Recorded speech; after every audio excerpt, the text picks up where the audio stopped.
পত্রিকাতে দেখলাম যে ঢাকা বিশ্ববিদ্যালয় সহ বিভিন্ন জায়গাতেই ছাত্রলীগের গণরুম নির্যাতন এবং গেস্ট রুম নির্যাতনের বেশ কিছু ঘটনা আসছে আর কি। তো আমরা যখন বিশ্ববিদ্যালয়ে পড়েছি তখন গণরুম বলতে এই ধরনের কোনো খারাপ সিচুয়েশন আমরা দেখি নাই, কিন্তু আওয়ামী লীগের এই আমলে ছাত্রলীগের একক দখলে যখন সকল বিশ্ববিদ্যালয়ে চলে গেছে তখন এটা খুব বেশি খারাপ আকার ধারণ করেছে। এবং গণরুম জিনিসটা বলতে কি বোঝায়, যারা বিশ্ববিদ্যালয়ের বাইরে থাকেন, যে বিশ্ববিদ্যালয় ইউজুয়ালি হচ্ছে, আমি ঢাবির এক্সাম্পল বলছি আর কি, যে রুমে 4টা করে থাকে, বেড থাকে। তো আমাদের সময় আমরা দেখেছি যে এটা ডাবল করে সবাই মোরাললেস 8 জন থাকে, এরকম ঘটনা দেখেছি। একটু সিনিয়র হয়ে গেলে উনি বড় ভাই মাস্টার্সে পড়লে সিঙ্গেল সিটে থাকে, বাট জুনিয়ররা সবাই শেয়ার করে। আর বিশ্ববিদ্যালয়ে ভর্তি পরীক্ষার মৌসুমে কিছু মৌসুমে আপনার বাইরে থেকে ছাত্রছাত্রীরা আসে, তারা ফ্লোরে টোলের বিভিন্ন জায়গায় ঘুমায়, এর ধরনের ঘটনা দেখেছি। কিন্তু বড় দাগে এর থেকে বড় কিছু দেখি নাই। এই আমলে গত 10-15 বছরে যেটা হয়েছে, ছাত্রলীগের আদু ভাইদের দখলদারিত্বের কারণে যেটা করে, ছাত্রলীগের নেতারা সবাই, যার একটা সিটে থাকার কথা ছিল সে যেহেতু নেতা, সে পুরো রুমটা খালি করে ফেলে। তো এই কারণে যেটা হয় যে আপনি প্র্যাকটিক্যালি চিন্তা করেন, যেই রুমটাতে হয়তো 4 জন 6 জন অথবা 8 জন ছাত্র থাকতো, সেখানে এখন একজন আদু ভাই ছাত্রলীগের নেতা থাকে। দ্বিতীয় যেটা হয়, ছাত্রলীগ যারা করেন বিশ্ববিদ্যালয়ে পড়াশোনা করেন না, বাইরের এই রকম বহু ছেলে পেলে ঢাকা বিশ্ববিদ্যালয় অথবা বিভিন্ন বিশ্ববিদ্যালয়ে, চট্টগ্রাম বিশ্ববিদ্যালয়, রাজশাহী বিশ্ববিদ্যালয়ের হলে থাকেন, সিট দখল করে ওখানে থাকতেছেন ছাত্রলীগের রেফারেন্সে। থার্ড হচ্ছে ছাত্রলীগের রাজনীতি করেন, কিন্তু পড়াশোনা, একাডেমিক পড়াশোনা শেষ হয়ে গেছে কাগজপত্রে, কিন্তু উনি সিটটা ছাড়তেছেন না। উনি যে একটা সিঙ্গেল রুম নিয়ে সাজায় গোছায় থাকতেছিলেন ওখানে উনি রয়ে গেছেন। তো এই কয়েকটা কারণে যেটা হচ্ছে যে সিট সংকট বাড়ছে।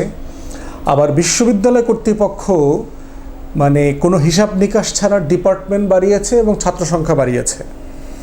তাহলে হল ছিল, যখন আমি প্রতি বছর 3000 স্টুডেন্টকে ভর্তি পরীক্ষায় নিতাম, তখন আমার যে কয়টা হল ছিল, এখন আমি 5000-6000 স্টুডেন্টকে নিচ্ছি প্রতি বছর, কিন্তু আমার হলের পরিমাণ, সিটের পরিমাণ বাড়ে নাই। তো এই বাস্তবতাতে যেটা হয়েছে, এই গণরুমের একটা আযাব বিশ্ববিদ্যালয়গুলোতে নাজিল হয়েছে এবং এটার প্রধান শিকার ভিকটিম হচ্ছে সারা দেশ থেকে, গ্রামগঞ্জ থেকে, খুবই প্রান্তিক পরিবারের ভেরি মডেস্ট ফ্যামিলির ছেলেমেয়েরা যারা বিশ্ববিদ্যালয়ে পড়তে আসে, যার ঢাকাতে আত্মীয়স্বজন নাই অথবা বাসা ভাড়া করে ফ্ল্যাট নিয়ে থাকবার কোনো আয়োজন নাই, এমন পরিবারের ছেলেমেয়েরা সস্তায় বিশ্ববিদ্যালয়ের হলে থাকে। খুব অল্প টাকা, আমরা মনে আছে আমাদের সময় সিটের ভাড়া ছিল 16 টাকা মাসে। এটা হয়তো আমি এখন কিছু হয়তো বেড়েছে, আমি জানি না আর কি, বাট বাড়লেও খুব বেশি বাড়ার কথা না। আবার যারা স্কলারশিপ পায় তাদেরকে অনেককে দিতে হয় না এইসব আর কি। তো একটা গণরুম বলতে যেটা বোঝাচ্ছে, এইরকম একটা রুমে যেখানে 4 জন সিট নিয়ে থাকার কথা, 8 জন ডাবল করে থাকার কথা, মেহমান আসলে 10-12 জন থাকার কথা, সেরকম একটা রুমে 30-35 জন 40 জন পর্যন্ত থাকতেছে। এবং মানে পুরো জেলখানার মতো অবস্থা আর কি। জেলখানায় যেভাবে কয়েদিদেরকে মানে শোয়ার জায়গা নাই, বসার জায়গা নাই, দাঁড়ানোর জায়গা নাই, ওই রুমের ভিতরেই পায়খানা পেশাব করতে হয়, খাইতে হয়, এই রকম সেলের মতো করে প্রত্যেকটা গণরুমে ডজন ছেলে মেয়েদেরকে শোয়া পড়ায় রাখতে হয় আর কি। এবং অমানবিক, আপনারা এই চিত্রগুলো যদি দেখেন আপনার কাছে মনে হবে যে আমরা মধ্যপ্রাচ্যে দেখেছি, অথবা কনস্ট্রাকশন কোম্পানি দেখবেন ছাদে দিনের বেলা রাতের বেলা গিয়ে দেখবেন যে শ্রমিকরা লাইন ধরে 60-70-80 জন একটা ছোট্ট রুমে সকালে বিকালে শুয়ে আছে। এক পক্ষ গিয়ে ঘুমায়, তারা ঘুম থেকে উঠলে আর এক পক্ষ গিয়ে ঘুমায়।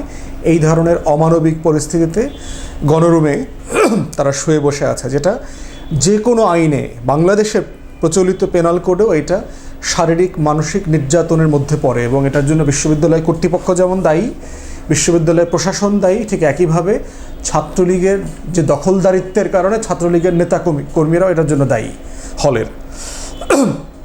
দ্বিতীয়ত একটা বড় সংকট যেটা দেখলাম ছাত্রলীগের নির্যাতন, সেটা হচ্ছে গেস্ট রুম কালচার। গেস্ট রুমটা আমাদের সময় এরকম ভয়ঙ্কর ছিল না। আমরা যেটা ছিলাম, প্রত্যেকটা হলে গেস্ট রুম আছে।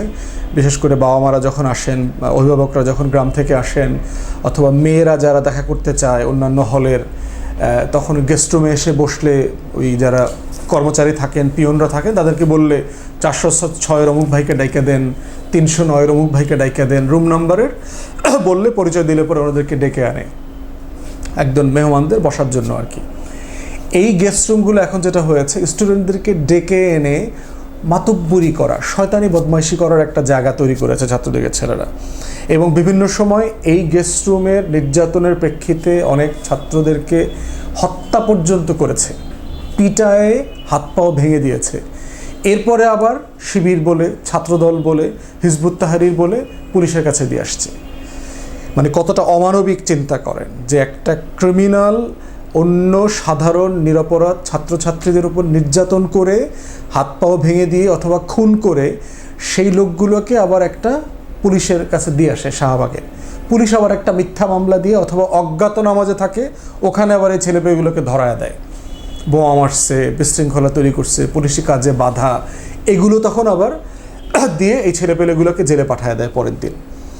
এবং বাস্তবতাটা কি দেখেন, যে একটা সংগঠন আছে ঢাকা বিশ্ববিদ্যালয়ে, তারা টর্চার নিয়ে কাজ করে, স্টুডেন্টস অ্যাগেনস্ট টর্চার, স্যাটের একটা রিপোর্টে দেখলাম 2022 সালে 20টা ঘটনা তারা রেকর্ড করেছে, যেখানে তারা 27 জন নির্যাতনের শিকার হয়েছে, ছাত্রছাত্রীদের কথা আসছে।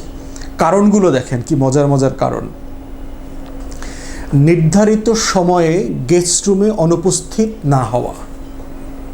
ওই যে গুন্ডা ছাত্রলীগ বড় ভাই আছে ক্যাম্পাসে, গেস্ট রুমে বয়ে বলতেছে ছোটো ভাইরা পাঠাইছে, যা ওই তিন নম্বর রুম থেকে আবু বকরকে লই আইতে ক, অথবা 7 নম্বরে গিয়ে ক রমজান যেন 7টার মধ্যে এখানে আসে নাই, অথবা হলে নাই, রুমে নাই, অথবা গোসল করতেছে, অথবা খাইতেছে, বলছে ভাই খায় আসতে দেরি হয়েছে কেন, এরপর তাকে পিটানো হয়েছে, এখানে মারা হয়েছে। দ্বিতীয় আরেকটা কারণ দেখলাম যে প্রশাসন রুম বরাদ্দ দেওয়ায় রুম দখল, এই জন্য তাকে মারা হয়েছে। মানে একটা ছেলেকে প্রশাসন বলছে যে তুমি, হল কর্তৃপক্ষ বলেছে যে তুমি 307 নম্বর রুমে যাবা।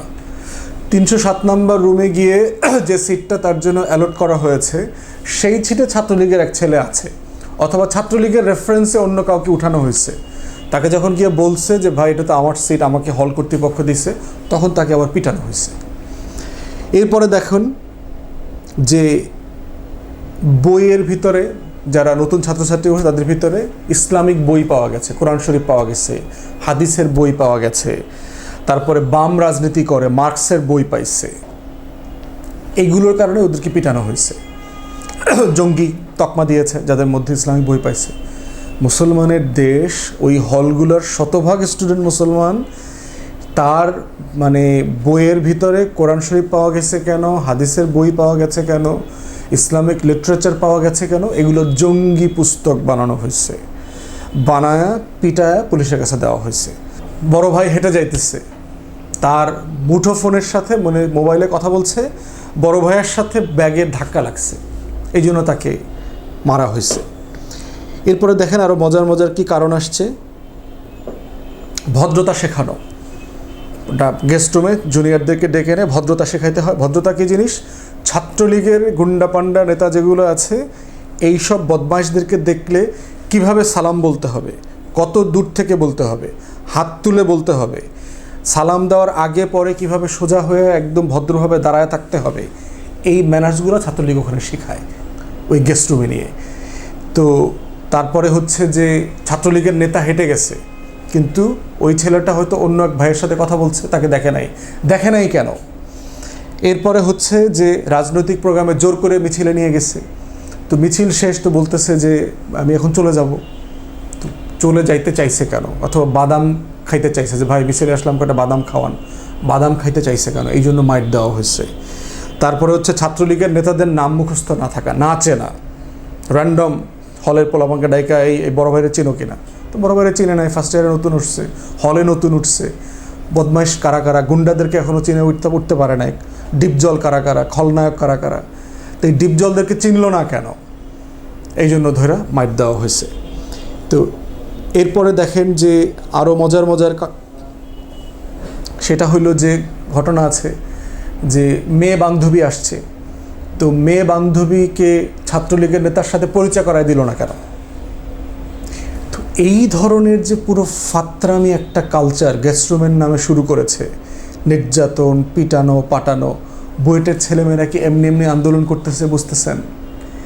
শুধু খুন হয়েছে ছেলেবেলা ব্যাপারটা তা তো না। আবরারকে ধরেন সারা রাত পিটায় মারছে একটা খারাপ বিষয়, কিন্তু ছাত্রলীগ গেস্ট রুমে প্রত্যেক দিন মোবাইল চেক করা, র্যান্ডম মেসেঞ্জার বের করো, ফেসবুক দেখি কার সাথে চ্যাট করতেছে, হোয়াটসঅ্যাপ চেক করতেছে যে কোনো বিএনপির পোস্ট কারা কারা শেয়ার করতেছে, আওয়ামী লীগের পোস্ট শেয়ার করে না কেন, ছাত্রলীগের ভাইদের পেজে আইডিতে লাইক দেয় না কেন, এই জন্য পিটানো হয়, মোবাইল নিয়ে যাওয়া হয়, মোবাইল রেখে দেওয়া হয়, তো সারা রাত এক পায়ে দাঁড় করায় রাখা হয়, এরকম ঘটনা ঘটছে।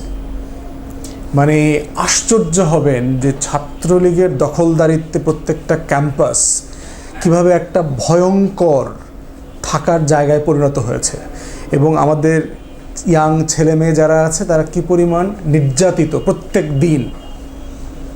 জোর করে মিছিলে নেওয়ার কালচার আমরাও দেখেছি। 9টার সময় গেট বন্ধ করে দিয়ে প্রত্যেক ফার্স্ট ইয়ার সেকেন্ড ইয়ারকে রুম থেকে ডাকায় নিয়ে আসবে, আইনা এখন হল থেকে ক্যাম্পাসে মিছিল করো না করো স্লোগান দিতে হবে।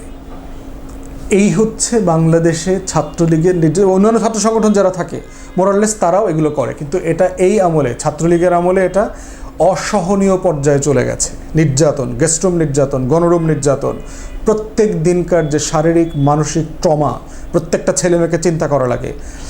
আসতে দেরি হলো কেন, সন্ধ্যা 7টায় ছিল না কেন, সন্ধ্যায় কই, দেরি কই, বাইরে যাও কোথায়, হিসাব দিতে হয়। ঢাকা হলের বাইরে তুমি কোথায় গেছিলা, এত দেরি হইলো কেন আসতে। মনে হয় যে ছাত্রলীগের কাছে ক্যাম্পাসগুলো বর্গা দেওয়া হয়েছে, ওদের বাপের টাকায় এই বিশ্ববিদ্যালয়গুলো চলে আর কি। এখন ছাত্রলীগ আসলে করে কেন দেখেন এগুলো, এটা মনস্তত্ত্বটা বোঝা দরকার যে ছাত্রলীগ আসলে একটা পরিচয় সংকটে ভুগতেছে। ছাত্রলীগের কোনো আদর্শ নাই, তার কোনো কর্মসূচি নাই, তার যে মূল অনির্বাচিত সরকারের যে দল, সরকারি দল, তাদেরকে তাদের লাঠিয়াল হিসাবে কাজ করতে করতে যেটা হয়েছে, সে ছাত্র সমাজের কাছে তার কোনো গ্রহণযোগ্যতা, তার কোনো অ্যাকসেপ্টেবিলিটি নাই। বিশ্ববিদ্যালয়ের কোনো ভদ্র মানে সুস্থ মাথার কোনো ছেলে মেয়ে ছাত্রলীগের ছেলেপেলের সাথে কথা বলে না। যারা বলে, যারা থাকে, ছবি তুলে বাধ্য হয়ে করতে হয়, বাধ্য হয়ে তারা মিছিলে যেতে হয়। তাহলে ছাত্রলীগ আসলে একটা পরিচয় সংকটে ভুগতেছে এবং একটা মানসিক রোগ হয়ে গেছে। এখন দেখেন এই জন্য সে করেগুলো, সে কী কী কাজ করে। ধরেন ঢাকা বিশ্ববিদ্যালয়ের টিএসসিতে কাওয়ালির অনুষ্ঠান আয়োজন করা হয়েছে, সেখানে ছাত্রলীগের ছেলেপেলে গিয়ে অ্যাটাক করলো। বিরোধী ছাত্র সংগঠন, ধরেন ছাত্র অধিকার পরিষদ অথবা অন্য কোনো ছাত্র দলের প্রোগ্রাম, সেখানে গিয়ে অ্যাটাক করে কেন? দৃষ্টি আকর্ষণের জন্য করে, কারণ তার দিকে কেউ তাকায় না। এটা তার একটা ট্রমা, মানে সে যে একটা নেগলেক্টেড রিডান্ডেন্ট বর্জ্যে পরিণত হয়েছে, এই বর্জ্যের দিকে গিয়ে যেহেতু কেউ তাকায় না, ময়লার দিকে, সে জোর করে ওই গায়ে মাখে এটা। এরপরে দেখেন যে তারা কিছু মজার মজার ঘটনা করে। এই দেখেন বুয়েটে ঢোকার চেষ্টা করতেছে এখন, বুয়েটের আন্দোলন তো এখনও চলমান। বুয়েটে আমরা শুনলাম ফার্স্ট হ্যান্ড বিভিন্ন ব্যক্তির কাছ থেকে কয়েক হাজার কোটি টাকার টেন্ডার বাণিজ্য আছে এখানে। এটার সাথে ভিসি এবং আওয়ামী লীগের অনেক টিচার জড়িত, এবং আওয়ামী লীগের টিচারদের ভিতরে আবার গ্রুপিং আছে। অতএব ভিসি এখানে এবং ভিসির গ্রুপে যারা আছে টিচাররা, এরা ছাত্রলীগকে এখানে ইনভলভ করতেছে যেন আওয়ামী লীগের অন্যান্য টিচার এবং গ্রুপগুলোকে চাঁদা দিতে না হয়, পুরো লুটপাটটা যেন তারা নিজেরা করতে পারে। এই জন্য দেখেন এই যে 2,500 কোটি টাকার লুটপাটের বাণিজ্যর ব্যানার হচ্ছে ছাত্র রাজনীতির আকারে বুয়েটে প্রবেশ করা। এটা আপনি বুয়েটের যে কোনো ছেলে মেয়ে শিক্ষককে জিজ্ঞেস করবেন, তারা আপনাকে এটা বলবে, কোথাও রিপোর্টেড না। কিন্তু আপনারা টেন্ডারে অনেক তালিকা দেখতে পারবেন বুয়েটে, যে কী কী টেন্ডার আছে। 7 কোটি টাকা, 10 কোটি টাকা, 20 কোটি টাকা চলমান, হাজার হাজার কোটি টাকার। আমি প্রায় দেখলাম 2,500 কোটি টাকার টেন্ডারের কাজ আগামী 1-2 বছরের ভিতরে চলমান আসবে, এরকম একটা জায়গা আছে। এই জন্য বুয়েটে ঢুকতে চায়। তাহলে ছাত্রলীগ দেখেন যে চাঁদাবাজিটা তার কাছে একটা বড় জায়গা, তার আত্মপরিচয়ের জায়গা, কারণ তার আসলে কোনো বৃহত্তর স্বপ্ন নাই এই দেশের ছাত্র সমাজকে, কারণ তারা নির্বাচিত না। তাকে তো সে তো গুন্ডামি করে ছাত্র সংগঠনের সভাপতি হয়েছে, তাকে তো ছাত্ররা ভোট দিয়ে তাকে ঢাকা বিশ্ববিদ্যালয় অথবা কেন্দ্রীয় কমিটির সভাপতি সেক্রেটারি বানায় নাই। অতএব তার কোনো যোগ্যতা, তার কোনো রিকগনিশন নাই ছাত্র সমাজের কাছে। তার ছাত্র সমাজের রিকগনিশন তাকে নিতে হয় কোত্থেকে? আওয়ামী লীগের কাছ থেকে নিতে হয়, আর বাকিদের কাছ থেকে হইলেও সন্ত্রাসী করে, গুন্ডামি করে নিতে হয়। তারপরে দেখেন তারা তাদের আত্মপরিচয়ের সংকটটা কত মারাত্মক। দেখেন ছাত্রলীগের বর্তমান সভাপতি, সে ভারতে গেছে, বলা হয়েছে সে দাবি করেছে সে অসুস্থ ছিল, চিকিৎসার জন্য গেছে। ওখানে সে বিজেপির ছাত্র সংগঠনের নেতৃবৃন্দ এবং নেপালের ছাত্র সংগঠনের নেতৃবৃন্দের সাথে সে মিটিং করেছে, দেখা করেছে। তো বিজেপির ছাত্র সংগঠনের নেতৃবৃন্দ এভিপিপি যারা আছে, যে অল ইন্ডিয়া বিদ্যার্থী পরিষদ সম্ভবত AIVP এরকম ওদের ছাত্র সংগঠনের নাম, তারা তাকে শাল টাল উপহার দিয়েছে গেরুয়া কালারের। দেখবেন বিজেপির যে গেরুয়া কালার আছে, এই গেরুয়া কালারের চাদর টাদর তাকে উপহার দিয়েছে। সে একটা বাংলাদেশের একটা ছাত্র সংগঠন, তারা বাংলাদেশে রাজনীতি করতেছে, ভারতে গিয়ে দেখা করতেছে বিজেপির মতো একটা হিন্দুত্ববাদী সংগঠনের ছাত্র সংগঠনের সাথে তারা মিট করতেছে। মানে তার আত্মপরিচয়ের সংকটটা দেখেন যে সে কোত্থেকে কোথায় গেছে, যে তার মূল সংগঠন এখানে বসে ভারতের দালালি করতেছে, ভারতের স্বার্থসিদ্ধি করতেছে, দেশের স্বার্থের বিপক্ষে, আমাদের স্বাধীনতা সার্বভৌমত্বের বিপক্ষে, আর তারা ওখানে গিয়ে দেখা করতেছে বিজেপির ছাত্র সংগঠনের বিরুদ্ধে, যারা প্রত্যেকটা ক্যাম্পাসে মুসলিম ছাত্রছাত্রীদেরকে হেন কোনো পন্থায় নাই অত্যাচার, নির্যাতন, হেনস্থা করা, মুসলিম শিক্ষকদেরকে, খ্রিস্টান শিক্ষকদেরকে হেনস্থা করা, বাম রাজনীতি যারা করেন তাদেরকে হেনস্থা করা, বিরোধী দলের রাজনীতি যারা করেন তাদেরকে হেনস্থা করা, তারা এগুলো করে না। এরপরে দেখেন পরিচয় সংকটের আরেকটা জায়গায়, কদিন আগে দেখলাম একজন কারি বাচ্চা ছেলে, সে একটা ইন্টারন্যাশনাল কম্পিটিশনে কোরআনে হাফেজ, সে পুরস্কার পেয়েছে। তাকে ঢাকা বিশ্ববিদ্যালয় ডাকসুতে নিয়ে তাকে সম্বর্ধনা দিল, তাকে ফুল দিল। তাহলে দেখেন যে সে কি ধর্মকার্ডটা প্লে করতেছে, যার সাথে এটা চায় না। ওদিকে বিজেপির সাথে মিটিং করতেছে, এখানে আবার একজন হাফেজকে সম্বর্ধনা দিচ্ছে। এরপরে দেখেন আবার এই আতিফ আসলাম, পাকিস্তানের খুব প্রমিনেন্ট একজন শিল্পী, তিনি ঢাকায় আসছেন, ছাত্রলীগের সভাপতি সেক্রেটারি গিয়ে তার সাথে ছবি তুলে আবার সেলফি দিয়েছে, লেটস ভাইব, আসো মজা করি, আনন্দ করি। তো এই যে ছাত্রলীগের গুন্ডামি, গণধর্ষণ, ধর্ষণ, বইয়ের দখলের চেষ্টা করা, সারা বিশ্ববিদ্যালয়গুলোতে যে নির্যাতনের মানে একেবারে মানে আখড়া পরিণত করেছে, লক্ষ লক্ষ ছাত্রছাত্রীকে তারা বিশ্ববিদ্যালয় হলে মানে মানসিকভাবে যে নির্যাতন করে যাচ্ছে প্রত্যেক দিন, এবারটার সাথে বিশ্ববিদ্যালয়ের শিক্ষকরা পর্যন্ত জড়িত, আওয়ামী শিক্ষকরা যারা আছে, এত অভদ্র এবং মূল্যবোধের এতটুকু মানে নিচে নেমেছে শিক্ষকরা, শুধু আওয়ামী লীগ করে বলে তারা এই পরিমাণ নিচে নামতে পারে। ছাত্রলীগের এইসব গুন্ডামির জন্য তারা সবাই সহায়ক শক্তির ভূমিকা পালন করছে। অতএব আওয়ামী লীগের, ছাত্রলীগের এই যে নিজের রাজনীতি না থাকা, গ্রহণযোগ্যতা না থাকা, কর্মসূচি না থাকা, কোনো আদর্শ মূল্যবোধ না থাকার যে সংকট, এই সংকটটার শিকার হচ্ছে, ভুক্তভোগী হচ্ছে সারা বাংলাদেশের ছাত্র সমাজ।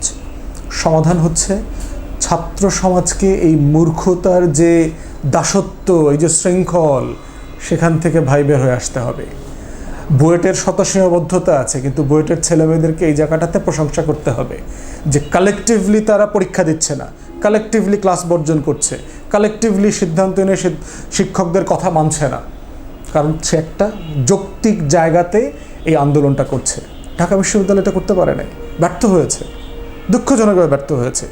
কোনো ছাত্র আন্দোলন নাই এখানে এই অন্যায্যতার বিপক্ষে। তো সেই জায়গাতে হইল যুবকদেরকে, ছাত্র সমাজকে নতুন করে তার নিজস্ব আইডেন্টিটি বের করতে হবে এবং ছাত্রলীগের এই দাসত্ব থেকে তার যে একটা মুক্তির লড়াই আছে, এই লড়াইতে তাকে ঝুঁকি নিয়ে হলেও করতে হবে। আপনাকে ঝুঁকি নিতেই হচ্ছে থাকার জন্য হলগুলোতে, বিশ্ববিদ্যালয়ে পড়ার জন্য। ছাত্রলীগ থেকে তো ঝুঁকিমুক্ত জীবনযাপন করা যাচ্ছে না, তাহলে কালেকটিভলি ঝুঁকি নিতে দোষ কোথায়? অতএব এইটা ছাত্র সমাজের আজকের দিনের সবচেয়ে নিজেকে স্বাধীন করার যে দায়, নিজেকে মুক্ত করার যে দায়, নিজেকে শৃঙ্খল থেকে বের করে আনার যে দায়, এটা ছাত্র সমাজের দায়। বুয়েটের ছাত্রছাত্রীদেরকে আমরা ধন্যবাদ জানাই, স্যালুট করি। এই একই ধরনের আন্দোলন সকল ক্যাম্পাসে, কলেজে, বিশ্ববিদ্যালয়ে হওয়া উচিত। প্রাইভেট বিশ্ববিদ্যালয়ে ছাত্রলীগ হানা দিয়েছে, প্রত্যেকটা প্রাইভেট বিশ্ববিদ্যালয়েও এই বাস্তবতা এখন তৈরি হবে। আগামী দিনে আমাদের প্রত্যেকটা বিশ্ববিদ্যালয় শেষ করে দেবে ছাত্রলীগ, যেন আমাদের শিক্ষা ব্যবস্থা মানে ধসে পড়ে। অতএব প্রাইভেট ইউনিভার্সিটিতে দেখলাম নর্থ সাউথে কমিটি করেছে, মানারাতে কমিটি করেছে, আপনাদেরকে প্রতিবাদ করতে হবে ভাই। ধরে কিন্তু শনি আছে কপালে, আপনাদের নিজেদের চয়েস যে তোমরা স্বাধীন থাকবা না ছাত্রলীগের দখলদারিত্বে দাস দাসের মতো জীবনযাপন করবা। ধন্যবাদ।